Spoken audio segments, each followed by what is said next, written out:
Bom dia galerinha do YouTube, seja aí bem-vindo aí ao canal aí do Ministério Vivendo em Graça, né? E vamos estar lendo aqui um livrinho aqui e eu quero estar aqui trazendo uma resposta ao comentário do Batista, que colocou aí no vídeo aí a respeito de João 3,36 e Marcos 16,16, né? E nós vamos estar lendo aqui. Meu irmão Batista, fico muito feliz que você tenha acompanhado os vídeos no canal, que você tenha comentado, né? É sinal que a gente tem curiosidade de aprender.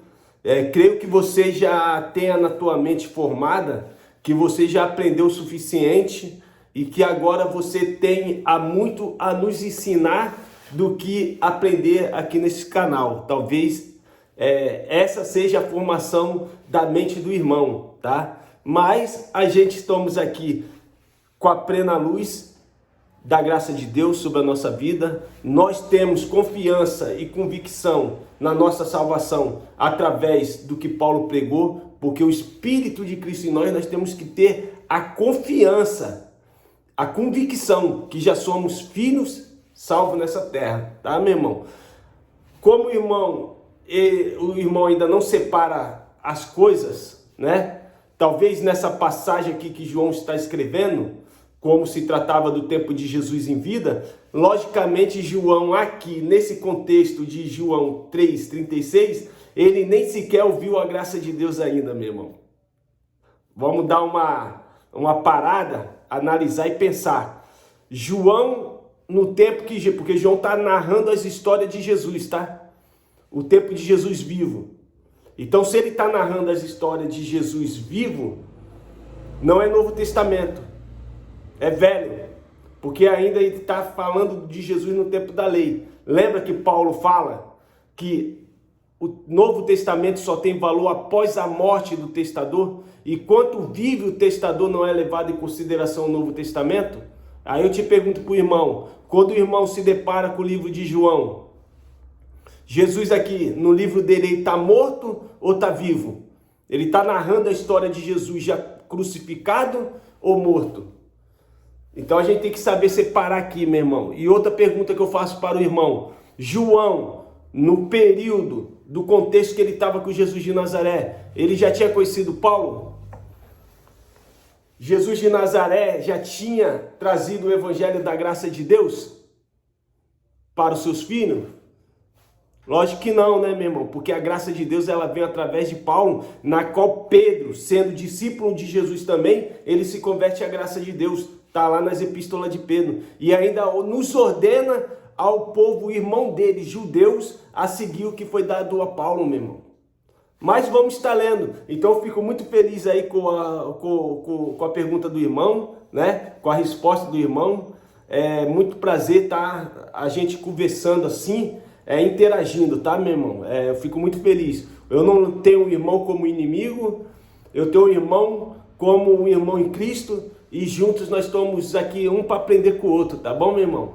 É assim que eu vejo o irmão. Não conheço pessoalmente, gostaria, né, de estar conhecendo o irmão pessoalmente assim, mas eu não sei de onde o irmão é, entendeu? Mas eu fico feliz que a gente interage através da rede social, porque os meus irmãos da graça de Deus está espalhada no mundo inteiro. É que nem eu já falei, a nossa igreja é uma igreja sem limite, sem fronteira. Atinge aonde ela tem que chegar, né, meu irmão? Então vamos estar lendo aqui. Vou me apegar só nesse versículo aqui. Uma hora eu posso estar lendo aqui o capítulo todo de João 3 para que o povo entenda o contexto da história. Mas eu entrei só na ideia desse versículo aqui, vou trazer o que eu já tenho em mente a respeito dos acontecimentos e da consumação de Cristo, tá bom, meu irmão? Para não fugir assim da ideia, tá? Aqui está escrito assim, ó, em João 3,36, vai estar assim, ó. Aquele que crê no Filho tem a vida eterna, mas aquele que não crê no Filho não verá a vida eterna, mas a ira de Deus sobre ele permanece. Tá bom, meu irmão? Isso aqui era o seguinte, João, ele tinha um propósito de ir buscar as ovelhas perdidas da casa de Israel. Os discípulos de Jesus, ele tinha esse compromisso. ide pregai, né? Ide por todo mundo e pregai o evangelho. Quem era esse povo que eles tinham que buscar? Era o povo perdido da casa de Israel, tá bom? Quem era os povo perdido da casa de Israel? Os próprios povos judeus. Porque a pregação de João era uma pregação da circuncisão. Era o evangelho para judeus. Era o evangelho que baseadamente eles ainda estavam no cumprimento da lei. Embora eles no cumprimento da lei, eles já acreditavam na consumação de Jesus de Nazaré, na consumação do Cristo ressurreto, na consumação dos livros proféticos que falava que Deus ia mandar o remanescente que ia unir as 12 casas de Israel, tá bom, meu irmão? Então o compromisso dele aqui era com os judeus. E todos aqueles que creram em Jesus de Nazaré seguiram suas instruções.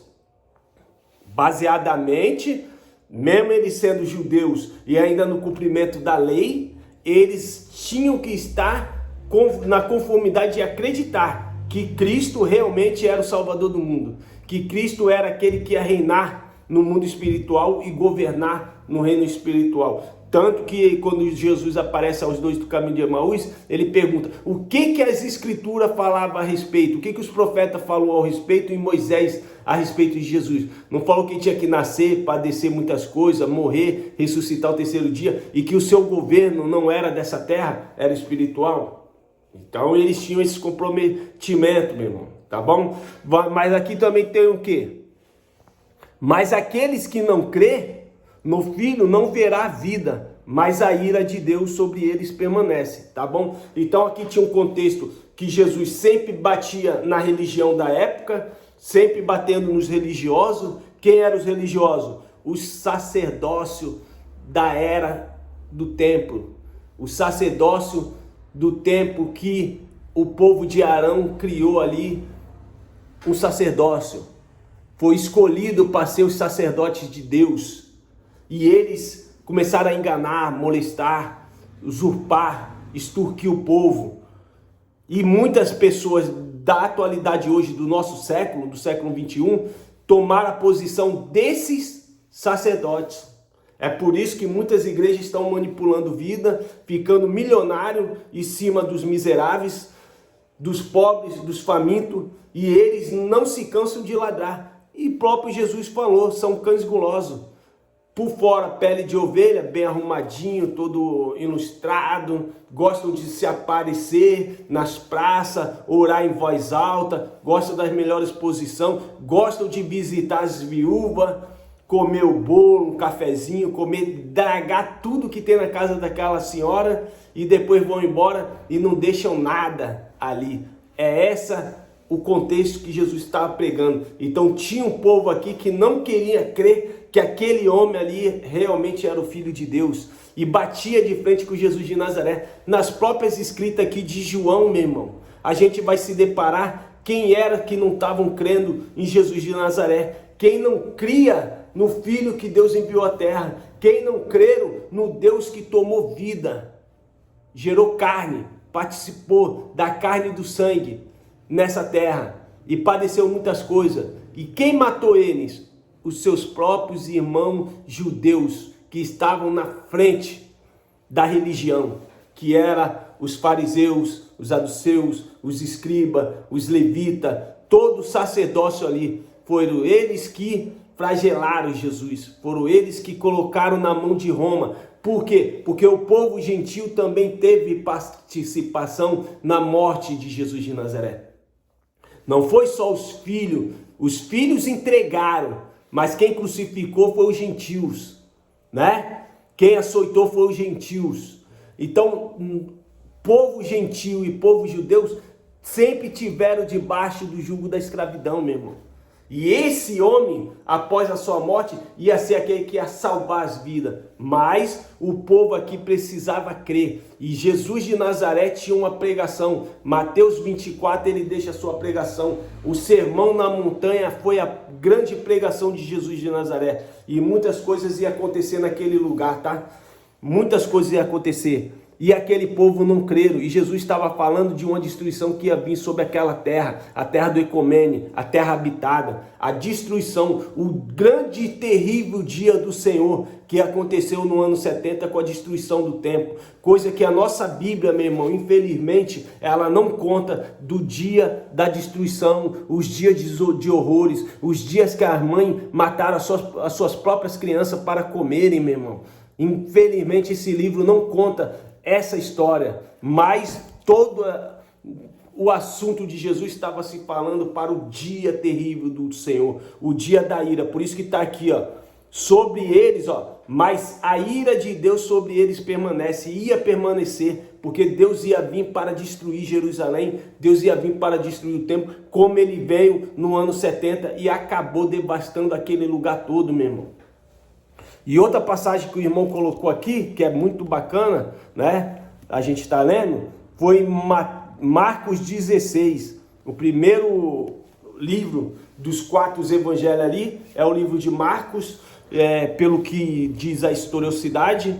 E Marcos, ele foi quem? Marcos, ele foi um tradutor de Pedro, tá? Marcos não andou com Jesus de Nazaré, para a gente ter aqui um autoconhecimento, porque senão muita gente vai começar a achar que Marcos era discípulo de Jesus. E Marcos nunca foi discípulo de Jesus. Marcos, ele foi um escritor na qual ele narrava a história que Pedro contava, então ele ia escrevendo, tá bom? Mas o irmão colocou aqui, ó, Marcos 16. Eu não vou estar lendo o contexto da história, eu vou estar lendo agora, me apegando no versículo que o irmão contou, e eu vou colocar aqui o meu conhecimento em cima desse versículo, para que o irmão possa entender, tá bom, meu irmão?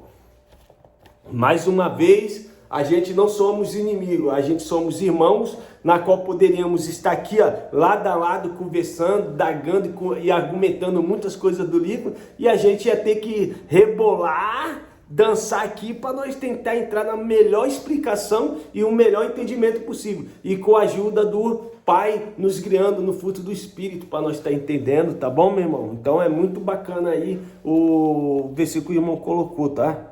Tá assim, ó, quem crê e for batizado será salvo, mas quem não crê já está condenado.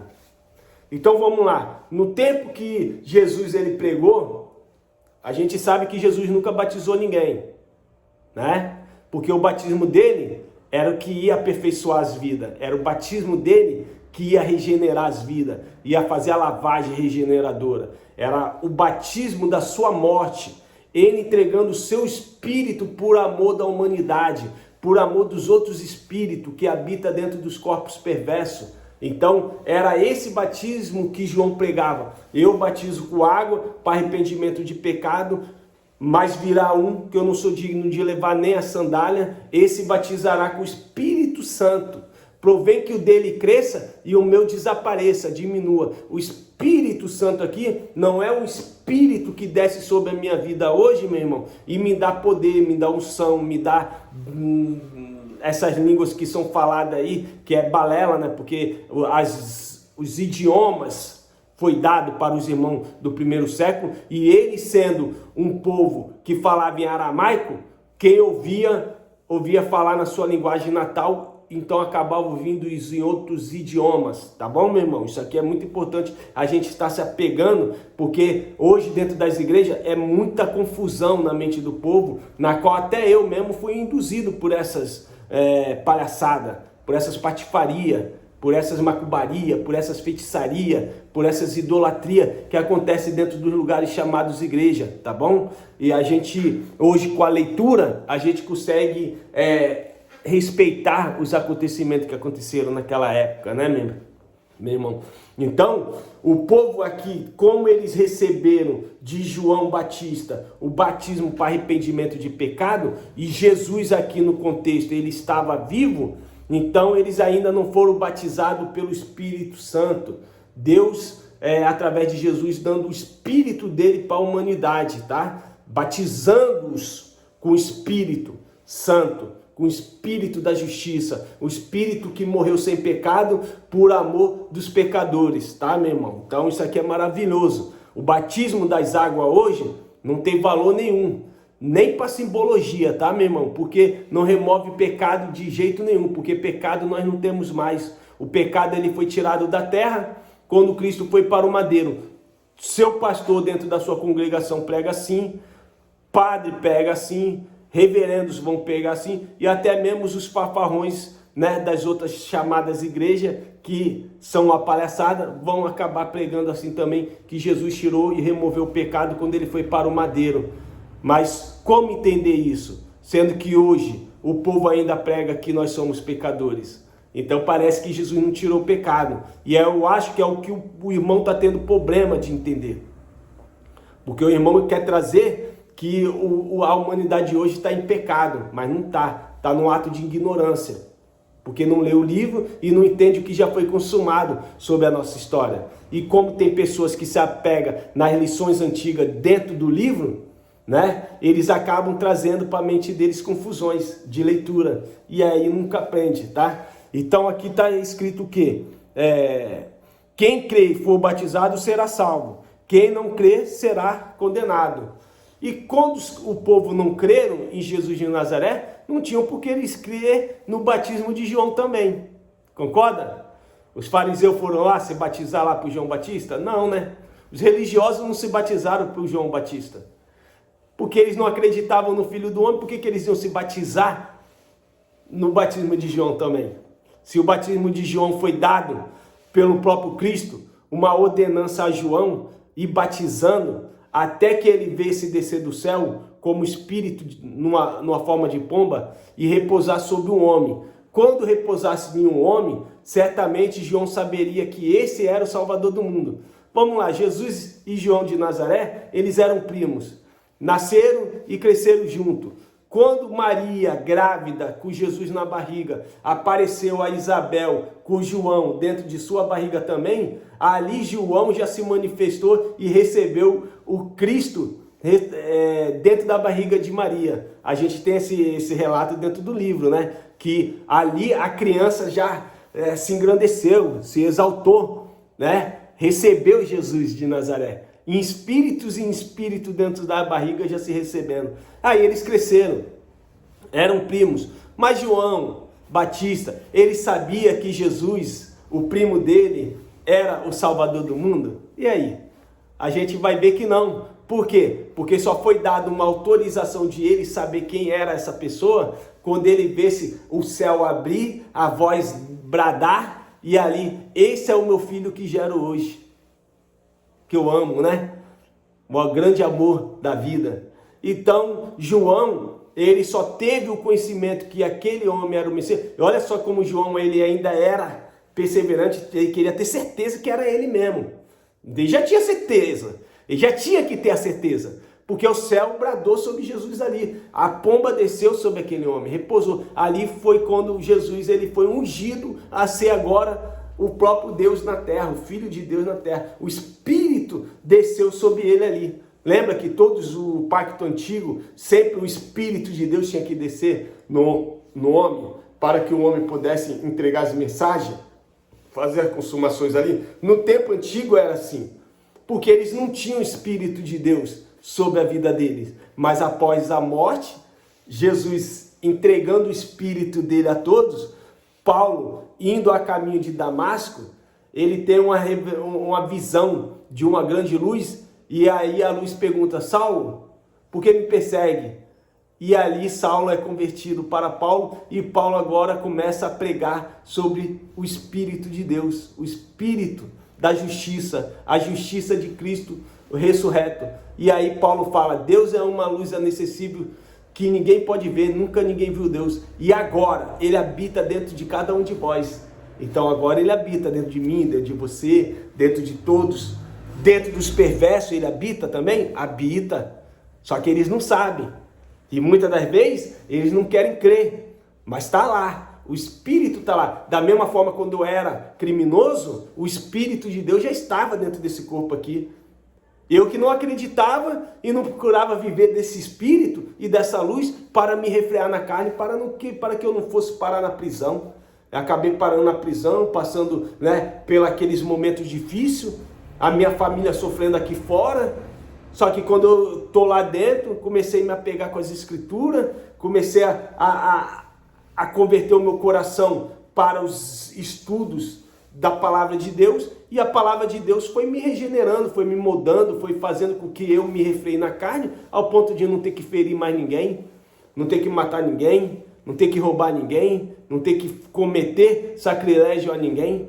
E aí a mente de Deus foi estampada na minha mente através da leitura. Mas não que eu recebi hoje, eu já tinha, só que agora que eu estou tendo entendimento, porque agora que eu estou lendo essas maravilhas para a minha vida, então sempre esteve aqui, meu irmão. Como sempre esteve na vida do irmão também, como também sempre vai estar na vida de qualquer marginal, de qualquer criminoso, de qualquer bandido, de qualquer assassino, de qualquer craquete, né? De qualquer drogado, sempre vai estar lá. O espírito que Deus deu para nós é para nos tentar, nós acreditar nessa fruta da espiritualidade e nos ir refreando, meu irmão. Ganhando maturidade que a gente tem que viver do melhor da terra, tendo qualidade de vida através de Cristo Jesus sobre a nossa vida. Hoje eu não sou religioso, você não vai ver eu dentro de uma denominação evangélica mais, você não vai ver eu dentro de uma denominação católica mais, você não vai ver, eu posso até ir, né? Mas só que o que eles vão me dar de alimento? Eles vão me dar alimento da lei, coisas velhas, fermento velho, tudo que eu removi, tirei, né? Então, para mim não entrar em contato com ele, eu fico calado, porque se eu for bater de frente com eles dentro da religião dele, aí vai haver uma guerra em conflito, e eu acho que a gente não está aqui para causar guerra, né? Mas no particular, a gente pode indagar, comentar, né? Argumentar sobre o livro, como nós estamos fazendo hoje. Eu e meu irmão Batista, né? Estamos aprendendo. E aqui está o quê? Quem não crê será condenado. Então vamos lá, Jesus pregou o quê? Ó, quando vocês vê a cidade cercada do exército, fuja de dentro dela. Grande vai ser a sua destruição, sua devastação. Está lá na pregação, vai estar pregando. Jesus está pregando o que ia vir sobre a Judéia. Só que aquele povo acreditaram, aquele povo creram? Não, eles permaneceram. E na história de Flávio Joséfo, no livro de Flávio Joséfo, vai nos contar que foi morto 1.100.000 de judeus, porque não acreditaram no Filho do Homem. Morreram, foram condenados. Por quê? Todo aquele que não crê na espiritualidade, ele vive só terreno, só que os olhos dele conseguem ver, o que o coração dele consegue sentir, meu irmão. Entendeu? E ele é carne. E um dia a carne vai ser destruída. Tem alguma passagem na Bíblia aqui, meu irmão? Tem alguma passagem de vida eterna para o ser humano? Na sua natureza humana? Será que nessa vida, algum ser humano no terreno vai viver para a eternidade, meu irmão? E aí eu te pergunto, o irmão queria viver uma eternidade nesse corpo? Sabendo que esse corpo está envelhecendo? Sabendo que esse corpo vai ter várias doenças?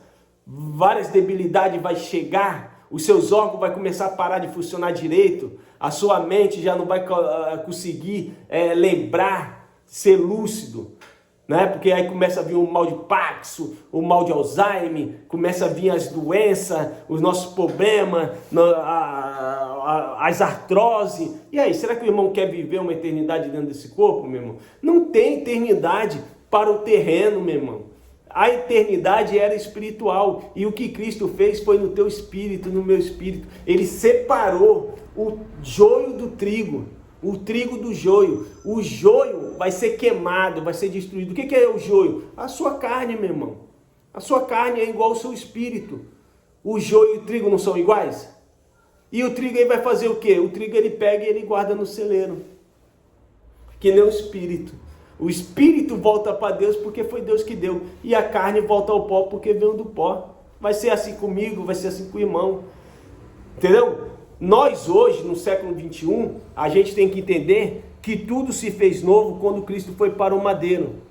Embora os discípulos de Jesus aqui, eles tinham que perseverar até o fim na lei, até enquanto o tempo durasse, estivesse de pé, porque a gente tem que sempre entender isso aqui perfeitamente. Tudo se cerrou na cruz de Cristo. No mundo espiritual, ninguém mais condenava seus irmãos, tá? Tanto que o ladrão da cruz, ele passou a habitar com Deus naquele mesmo dia, né? Naquele mesmo dia, no hábito espiritual, as coisas já aconteceram. E a gente sabe que na matéria ainda do físico de Jesus, ele ainda não tinha subido para o céu, porque ele teve que descer ao lugar mais sublime da terra, pegar todos os espíritos, levar embora. No terceiro dia ele aparece para Maria, né? E para os discípulos ali, ainda faz aquela apresentação para se cumprir a ressurreição de Cristo, para que eles pegassem ali, não, realmente Cristo ressuscitou, apareceu a nós, apareceu aos 50, apareceu aos 500 irmãos ali e tal, e então teve uma consumação ainda. Mas no hábito espiritual, Paulo pega o quê? Primeiro morreria Cristo, ele ressuscitaria primeiro, depois os que morreram em Cristo ressuscitariam, e nós, os vivos, seríamos transformados. Tudo isso respeitando no contexto que Paulo, quando ele tem as revelações da graça, ele começa a pregar, tá? Então tudo isso aconteceu já no primeiro século. E Paulo já nos começa a trazer o quê? Que nós fomos teleportados para o reino do Filho do seu amor. Nós já estamos teleportados, meu irmão. Tá bom, meu irmão? Essa aqui é a maior clareza. Esse povo aqui, eles eram duros no seu coração. Embora Jesus tenha ressuscitado, que até então, ao matarem Jesus, estava na conformidade da história dos profetas. Tinha que ser assim, tinha que se cumprir dessa forma. Mas após a ressurreição, poxa, o cara morreu. Quem entre os nossos irmãos desde Adão morreu e ressuscitou? Quem? Eles tinham que pensar assim, ninguém. Esse homem que nós matamos realmente era o Filho de Deus. Nós matamos e ao terceiro dia ele ressuscitou, como pregou as escrituras, como os profetas falaram a respeito desse homem. E eles ali agora, com aquela consumação realizada, eles tinham que se converter e crer, e crer em Cristo Jesus. Por isso que sempre a pregação é, aquele que não crê no Filho de Deus, esse tal, cara, não tem participação das coisas celestes. Porque para ter participação das coisas celestes, tem que acreditar em Jesus de Nazaré, meu irmão. Tem que crer que o que ele fez foi por nós. Tudo que ele cumpriu, tudo que ele aniquilou, tudo que ele destruiu, tudo que ele venceu naquela cruz foi por nós. Foi por mim, foi por você. Hoje nós estamos vivendo no reino do fruto do Filho do seu amor. Lembra quando Lucas começa a pregar? Quando esse reino vier a estabelecer nessa terra, vocês não verão. É invisível, é espiritual, é só para os da fé, é só para os que creem. Então, meu irmão, quem não crê não vai viver essa espiritualidade. Ele é terreno, embora o Espírito de Deus está sobre ele. Mas como ele não vive da espiritualidade, como é que ele vai crer que dentro dele habita o Espírito de Deus agora? Tu tá entendendo, meu irmão? E ele é carne. E vai continuar sendo carne. Da mesma forma que hoje muitos estão dentro da igreja, muitos até falam de Jesus de Nazaré, pregam Jesus de Nazaré, mas não acreditam na sua realização da consumação da cruz. Não acredita que ele na cruz removeu o pecado do mundo. E o povo ainda, mesmo crendo em Cristo e sabendo que esse Jesus nasceu, morreu, padeceu muitas coisas e ressuscitou no terceiro dia, ele ainda não acredita na consumação. Ele não acredita ainda, ele não tem a fé que o que Cristo fez foi de graça por vocês, meu irmão. Efésios 2:8. Pela graça sois salvos por intermédio da fé, e isso não vem de vós. É dom de Deus, gratuitamente. Não vem de obras para que ninguém se glorie. Então não é por obras que você é salvo ou vai ser salvo. Não é por você fazer alguma coisa que você vai ser salvo. Não é pelos cumprimentos da lei, ou até mesmo em graça, que agora eu estou em graça, mas agora eu tenho que cumprir algo. Não, não tem que cumprir nada, meu irmão. Você tem que crer que o que ele fez, ele veio te trazer liberdade. Ele veio te render eternamente no teu espírito. Hoje o teu espírito não desce mais ao sepulcro.